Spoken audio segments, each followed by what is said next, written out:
তিল ধারণের জায়গা নেই হাসপাতালে, যন্ত্রণায় কাতরাচ্ছেন আহতরা। দৃশ্যটি নাইজেরিয়ার উত্তর পূর্বাঞ্চলের একটি হাসপাতালের।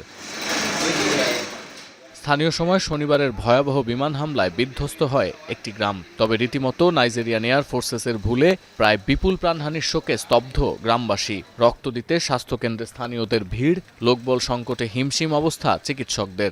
Today we receive about 21 victims of both blast as well as gunshot wound from a town in between.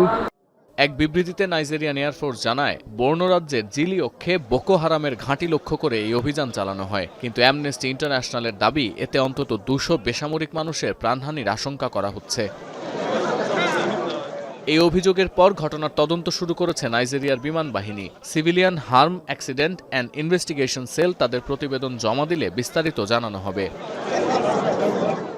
ইয়োবো রাজ্য সরকারের অভিযোগ, হামলার সময় বাজারটিতে সাধারণ ক্রেতা বিক্রেতারা জড়ো হয়েছিলেন। তবে গ্রামটি বোকো হারামের দীর্ঘস্থায়ী বিদ্রোহের কেন্দ্রস্থল। গেল কয়েক বছরে তাদের বিদ্রোহে এখানে হাজার হাজার মানুষ নিহত এবং লাখ লাখ মানুষ বাস্তুচ্যুত হন। 2017-র পর এই অঞ্চলে নাইজেরিয়ার সেনা অভিযানে 500-র বেশি বেসামরিক মানুষের প্রাণহানি হয়েছে।